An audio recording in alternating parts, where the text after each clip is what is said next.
بسم الله الرحمن الرحيم.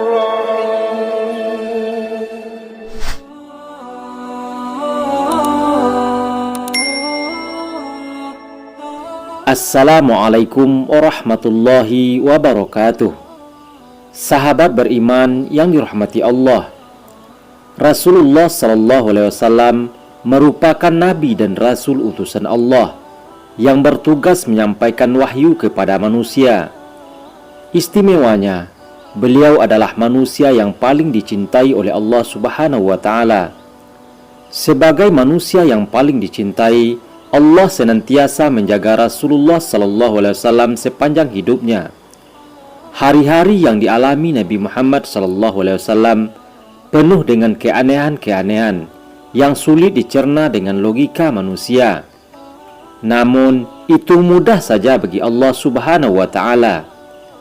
Ada begitu banyak kisah ajaib yang terjadi sepanjang hidup Rasul.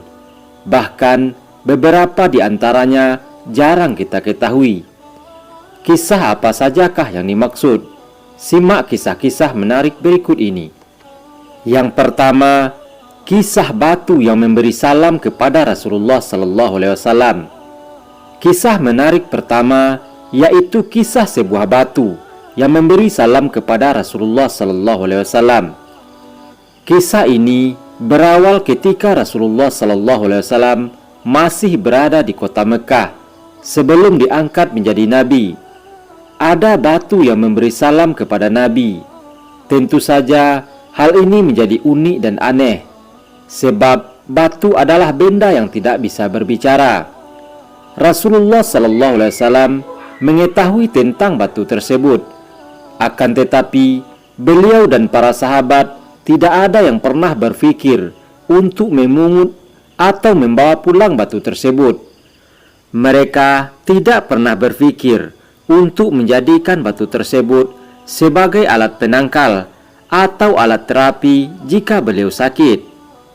Dari sahabat Jabir bin Samrah, ia berkata bahwa Rasulullah sallallahu alaihi wasallam telah bersabda, "Sesungguhnya aku mengetahui sebuah batu di Mekah memberi salam kepadaku sebelum aku diangkat menjadi nabi. Sesungguhnya aku mengetahuinya sampai sekarang." Hadis riwayat Muslim. Yang kedua, kisah tangis tiang masjid dari batang korma. Kisah unik dan menarik lainnya ketika zaman Rasulullah sallallahu alaihi wasallam ada kisah tangis tiang masjid yang berasal dari batang korma. Dari Jabir bin Abdullah, ia berkata, jika Rasulullah sallallahu alaihi wasallam berkhutbah, beliau bersandar kepada batang kurma di salah satu tiang masjid. Tak kala mimbar telah dibuat dan beliau duduk di atasnya. Tiang tersebut menangis bagaikan rintihan seekor unta. Semua orang yang ada dalam masjid mendengarnya. Lalu Rasulullah turun dan mengusapnya tiang masjid tersebut. Barulah ia diam. Dalam hadis ini dijelaskan bahwa tiang itu merasa sedih karena Rasulullah tidak lagi menjadikan dirinya sebagai sandaran. Mendengar tangisan tiang tersebut, Rasulullah mengusapnya agar berhenti, namun tidak untuk dijadikan keberkahan darinya. Yang ketiga, kisah batu Hajar Aswad. Kisah yang ketiga adalah batu Hajar Aswad. Sebagai kaum muslimin, kita tentu setuju apabila batu Hajar Aswad disebut sebagai batu yang paling mulia di antara segala batu yang ada di muka bumi. Namun, meskipun demikian, tidak ada satupun sahabat Rasul yang menganggap batu itu sakti, apalagi sampai meminta kesembuhan kepadanya. Oleh sebab itu, Amirul Mukminin Umar bin Khattab radhiyallahu anhu saat menciumnya di hadapan para kaum muslimin, beliau berkata, "Sesungguhnya aku mengetahui bahwa engkau adalah batu yang tidak memiliki mudarat dan tidak pula memberi manfaat.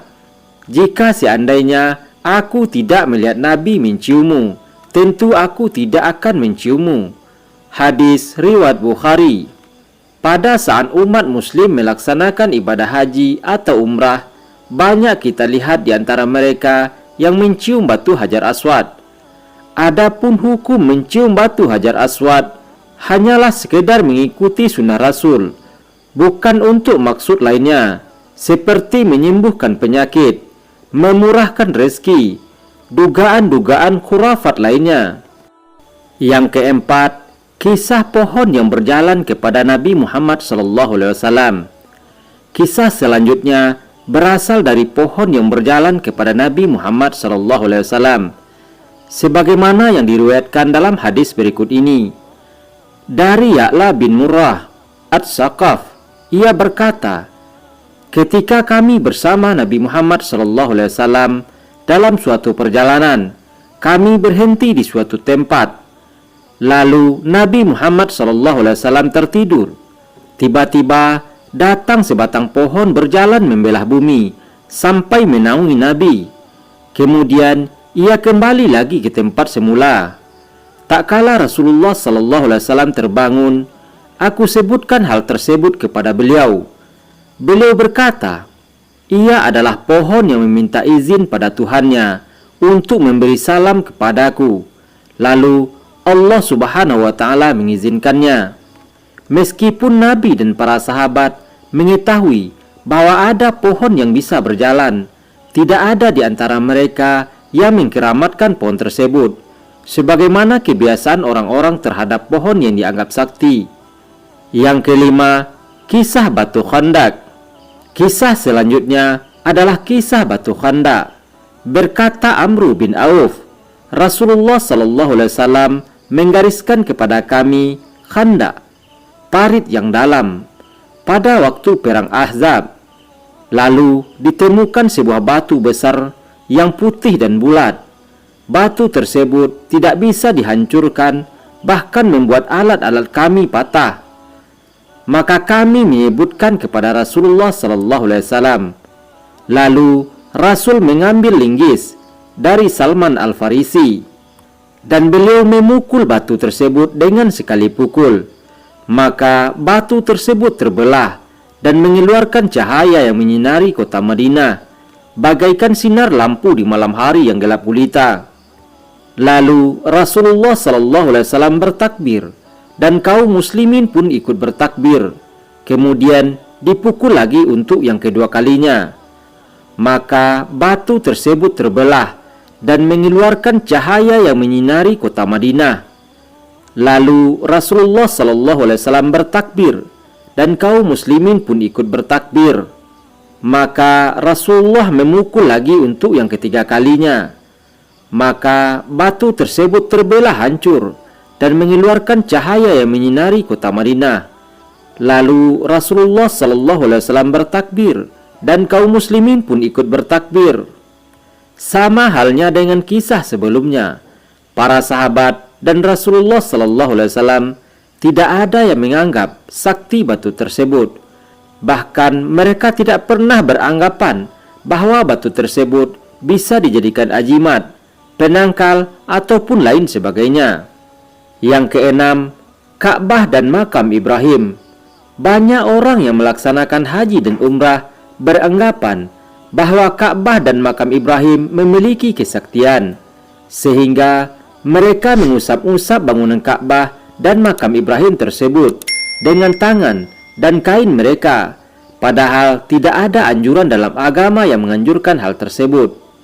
Syekh Al-Utsaimin rahimahumullah berkata, amat disayangkan sebagian orang menjadikan segala ibadahnya hanya untuk bertabaruk, mencari berkah semata.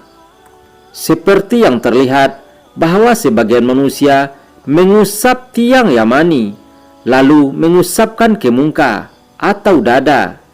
Artinya mereka menjadikan mengusap rukun Yamani sebagai tabaruk, bukan untuk bertaabud. Ini adalah sebuah kebodohan. Lalu beliau menukil ungkapan Amirul Mukminin Umar bin Khattab yang kita sebutkan di atas. Yang ketujuh, kisah pohon yang merunduk ketika Rasulullah SAW berhenti dalam perjalanan beliau ke Syam bersama paman beliau. Dalam sirah, kumpulan sejarah Nabi menyebutkan bahwa saat Rasulullah SAW dan paman beliau Abu Talib dalam perjalanan ke negeri Sam, ketika keduanya dalam perjalanan, mereka senantiasa dinaungi oleh awan. Tidak hanya itu, ketika keduanya berhenti di sebuah tempat di dekat rumah seorang rahib, beliau disuruh paman beliau untuk menunggu barang dagangannya di pinggir jalan. Tiba-tiba saja rahib tersebut melihat sebatang pohon merunduk ke arah Nabi dan menaunginya dari panas terik matahari. Saat melihat hal tersebut, rahib berkata dalam hatinya, "Sesungguhnya ini tidaklah terjadi kecuali pada seorang nabi."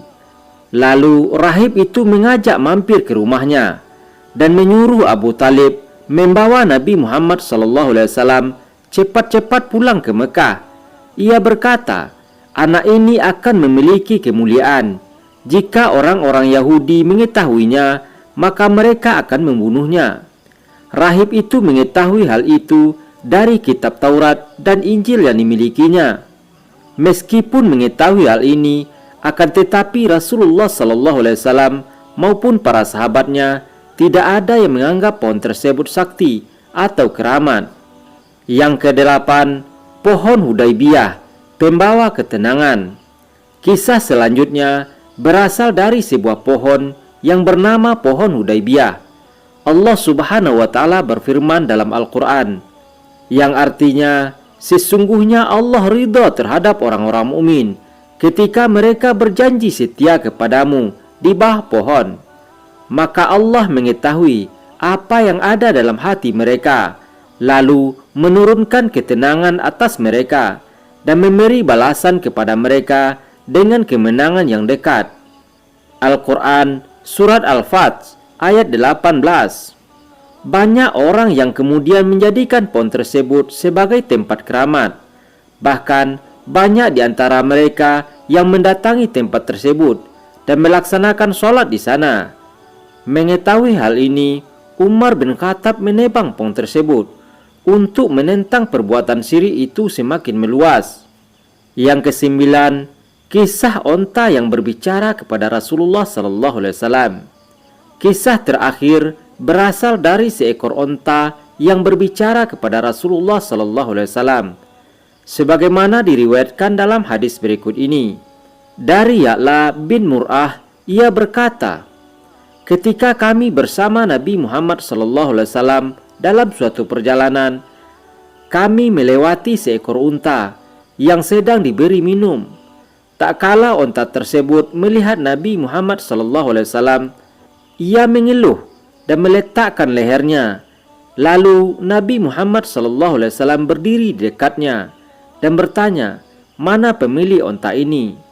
Lalu datanglah pemiliknya, dan Nabi Muhammad SAW berkata, 'Jualah ia padaku.'